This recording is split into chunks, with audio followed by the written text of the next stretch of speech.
Good morning. It's Thursday the 14th of April. It's an absolutely beautiful day. We've had some really good weather and the allotment, it's all bursting into life. It's looking really nice. All except for we've had some inconveniently late frosts the last couple of nights. They were well forecast. We knew they were coming. But nevertheless, as things have started to come through, if they get hit with a frost all of a sudden, and bearing in mind these are still very young tender plants, that could be a lot of them finished. So I've had to run around a little bit on what day is it today? Thursday. So I think it was Monday or Tuesday afternoon. I just had to spend an hour or two going around and making a few arrangements to protect some of my younger plants, and my more tender ones as well. So I'll show you what I've done, and it's been very successful. Anything I've actually gone to the effort of protecting has survived, so it was worth the effort. We'll start here in the greenhouse. Let's show you.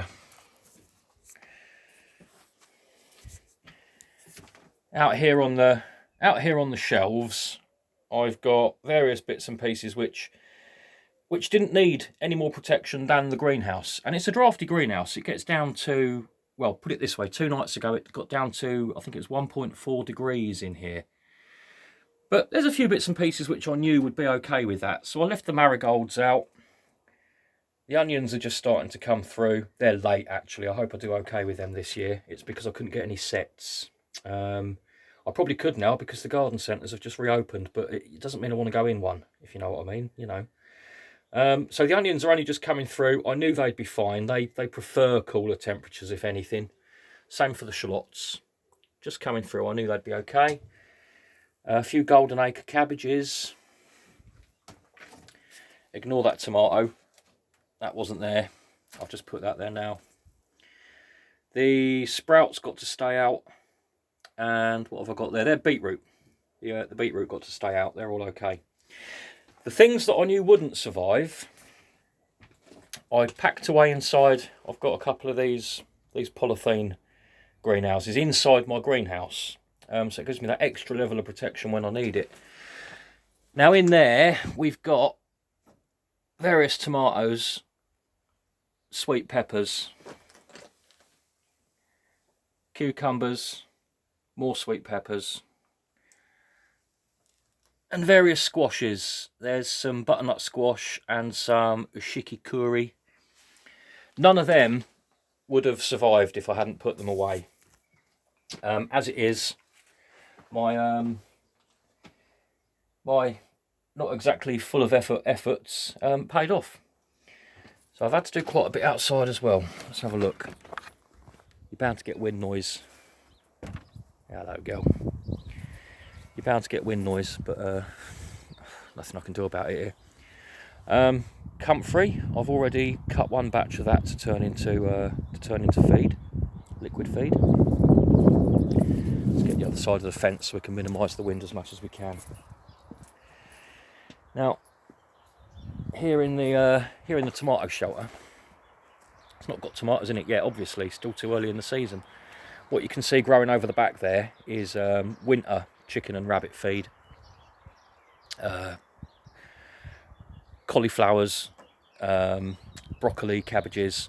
But as I continuously pick the leaves through the winter to feed the chickens and the rabbit, they never actually come to a head. You don't get cauliflowers or broccoli off of them. It's just for the leaves. But what this is useful for, I'll put down the hay bales as a windbreak, and then all of those little pots there, they're all of my brassicas which are getting towards being ready to put out. What have we got there? We've got cauliflowers, cabbages, swede, broccoli, purple broccoli. They're quite hardy. I just wanted, because they're young, I wanted to keep them out of the wind. So I set them back here, nice and sheltered, and they've survived fine. My peas. You can see this ramshackle looking temporary structure. That's just keeping the weather off my peas. Now, peas are quite tough. They would have probably been all right anyway, but they're at the really exposed end. So you can see they're all growing really nicely in there. I hope you can see. They're all growing really nicely. I just thought, well, for the sake of 10 minutes, just to quickly prop something up and keep the worst of the weather off, it was worth doing. Now here's my only known casualty of the frost.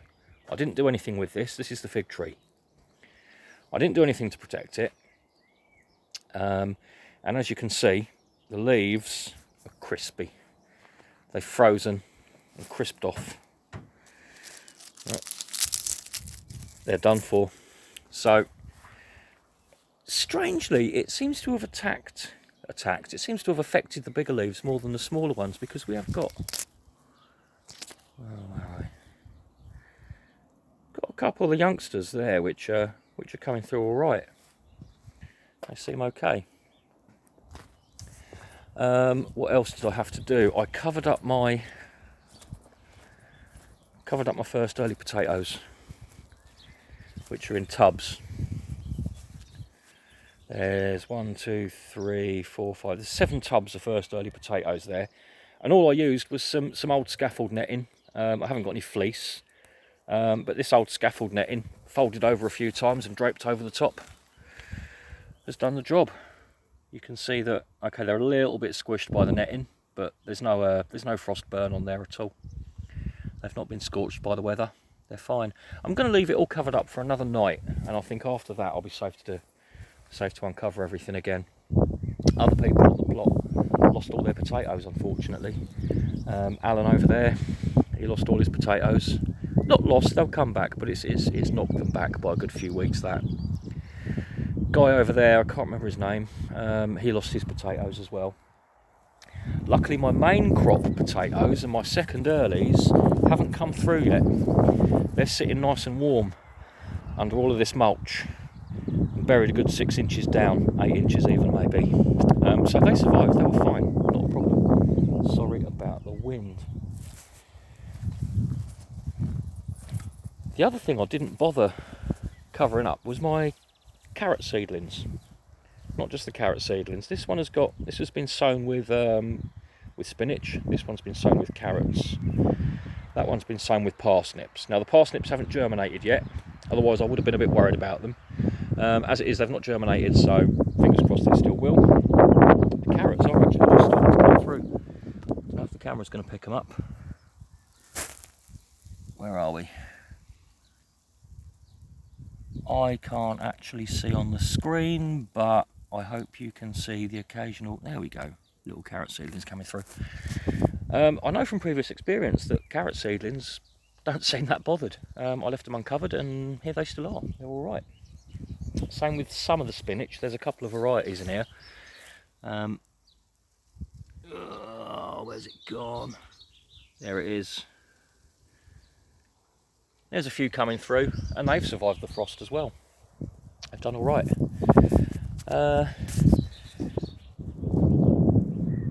Mr. Plum tree, still not fruiting. I've been scratching my head trying to figure out why, and the other day I found out. We've got 2 regular visitors to this tree, both wood pigeons, eating all of the buds, eating the flower buds, eating the leaf buds. So I'm going to have to do something about that, and we might have a video soon where I'll show you how to pan fry a couple of pigeon breasts. Now the compost is doing lovely. I love my compost and I put a lot of effort into it. It's paying off. Here we are at the beginning of the season, and on the right there I've got a decent large amount of ready to go composted mulch. I could give it longer and take it all the way down to, you know, your shop bought compost type consistency, but it's just not worth it. It's more useful as a mulch. I'm going to start spreading that this afternoon. This bed here is going to have my sweet corn in it, so I'm going to start spreading some of that compost on top of the straw mulch. Get that ready to take my seedlings. On the left there is the fresher pile. That one's nearly ready to go. This one's just starting off. It's mostly chicken litter, There's rabbit poo, kitchen scraps, sawdust, and copious amounts of mayonnaise urine. Very helpful when you've got so much straw to work. Works a treat. Let's go and say hello to the chickens. Alright girls, where are you? Where are you? Oh, there you are. You alright? You've been dust bathing down there, have you? Yeah.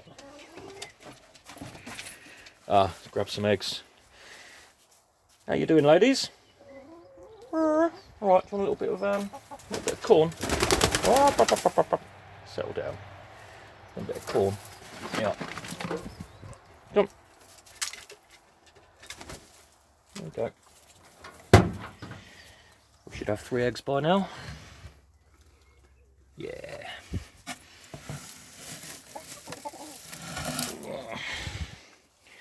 Stick them in my pocket and don't do like I've done on quite a few occasions. Forgotten they're there. And slapped myself heartily on the chest. Right. Just a very quick update. Oh yeah, one last thing actually, one last thing. The pond and the wildflower bed all looking good. Lots of lovely wildflowers starting to come through. Plenty of them already in flower, others just emerging in the ground. That looks really good in the summer when everything's up and flowering. It looks absolutely lovely. And the pond.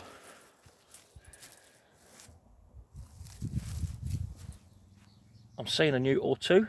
Still no frogs, but I'm seeing a newt or two. It's looking quite healthy actually. Don't have a silly amount of weed on it. It's doing well.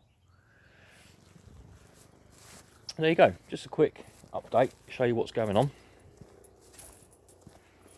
I hope the frost advice was useful. As you can see, the other thing I did, just quickly stuck a bit of glass over the top of my lettuces, and that's done the trick. They've not been touched at all. So there you go. I hope some of the frost advice was useful. I hope you can see from that it's not necessary to go to too much effort. It's not necessary to spend a fortune protecting your crops. Just use whatever you've got. I've used hay bales, bits of old polycarbonate sheeting. In the greenhouse there, I just used a couple of cheapo old polythene greenhouses inside there. Doesn't take much, just takes a little bit of time and keeping an eye on the weather, obviously. Right, I'm going to get on and have a mow, a bit more weeding, listen to them noisy sheep, and the noisy chickens. Take care. See you later.